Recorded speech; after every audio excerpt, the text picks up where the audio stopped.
In 2015, I sustained a spinal cord injury at the Rebel Rampage, and I was paralyzed from the waist down.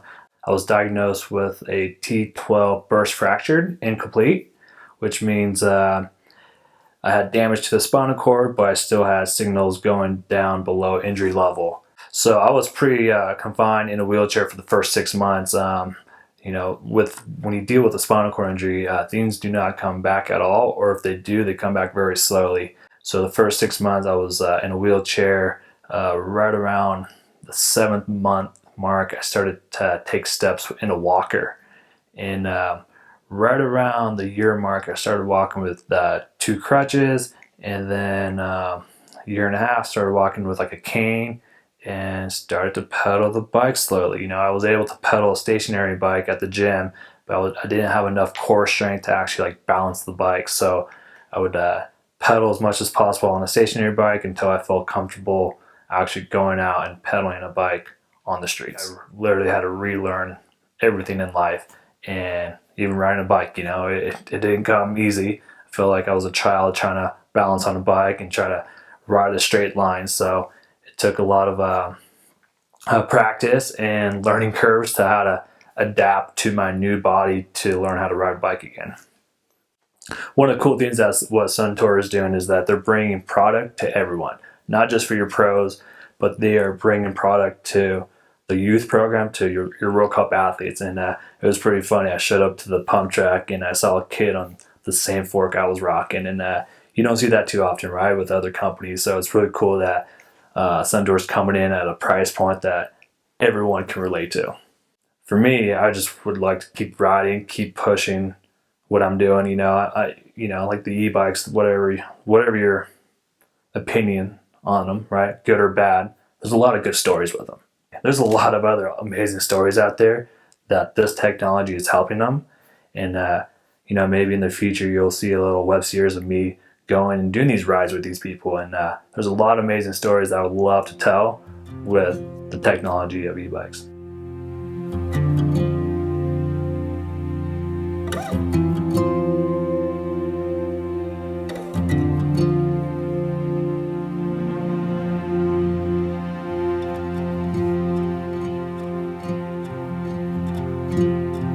First time I got onto dirt, I was terrified. I was a little nervous, right? Like it was the best feeling, but it was at the same time I was very scared, because I was like, man, like started to have little flashbacks of like my injury, and like started to like think like, oh man, I don't want to crash again. I don't want to be in a bad situation. But at the same time, I'm like, this is so awesome and amazing. I'm able to even do this, and that helped a lot in my recovery as well. It's the freedom just to be on the bike and going out on the trails and doing that on the daily, right? Like it's fun. Like riding bikes is super fun. Like it's obviously it brought the lowest points in my life, but at the same time it brought the best moments in my life. For me individually, I just wanted to always progress my riding, regardless if it's like trying to be the fastest on the pump track or learning new tricks. Like as an athlete and coming up from the early stages of slopestyle, like I've seen the sport change a lot, and I always wanted to continue to progress as much as possible, and it was getting tough. Yeah, the mindset now is it's not stressful. It's kind of crazy. I actually enjoy riding the bike now more than ever, just because I have the freedom to do so, and I'm not too stressed about learning those new tricks and trying to do all these events.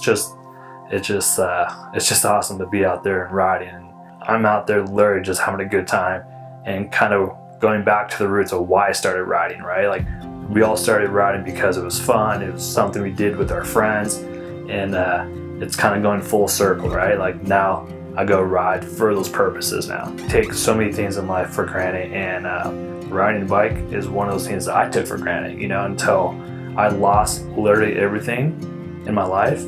from not having the use of my legs, not being able to ride a bike, like not even being able to feed myself at one point. Like when you live in those moments, you start appreciating the little things in life. For me, after my injury, there's not a day that I complain when I'm on a bike, because it's a blessing, and there's a lot of people out there that wish they would be able to go do those things, right? When I go on climbs and I go on rides, when my legs are sore and I feel that soreness, I get stoked, I get happy, and I keep pushing, and I think about those individuals that would love to have that feeling in their legs of soreness, right? So to feel that soreness in your legs, for me, it motivates me, because every time I take that extra pedal stroke, I'm doing it for the people that can't do that, right? I used to hate climbing. Like, I used to hate pedaling. I used to hate going on these adventure rides. Now I'm like, I want to go pedal to the tallest mountain, and I want to feel my legs so sore that the next day I can hardly move them. Like that makes me happy. My favorite type of trails to ride these days, I would say anything with a little bit of flow, and climb. I love climbing. I have no excuse to not go climb, especially with the new technology around with pedal assist bikes. Like, it's amazing to have that tool to be able to do these adventure rides. And so I always try to incorporate a little bit of climbing in my ride with some flow. I was so like narrow focused before my injury of like big mountain riding, dirt jumping, and slopestyle, that I missed a lot of opportunities to go explore these trails that I should go seeing. One of the reasons why I enjoy riding bikes so much these days is that when I'm on the bike, no one looks at me different. When they see me walking in to the grocery, or I'm at the bank or something, like, people like stare at me like, what happened to this kid, and I don't get that reaction when I'm on the bike, and I enjoy that so much. And it's kind of funny, because my dad would always joke around like, oh, my son, he was able to pedal a bike before he was able to walk.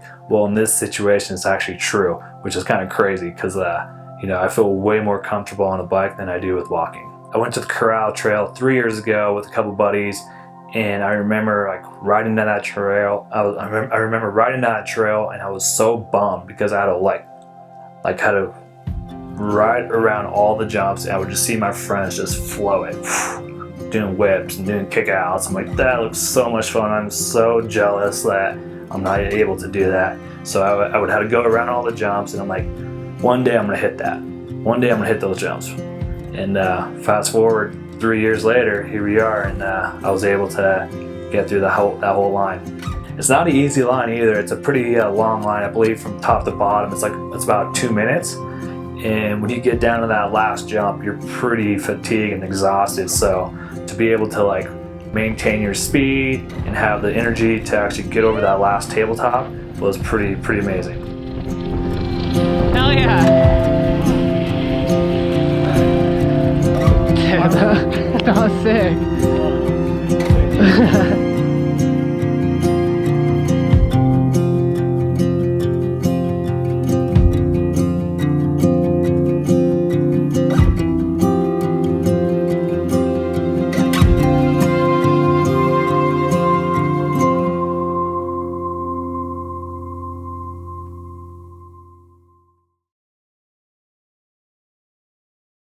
This thing took a digger.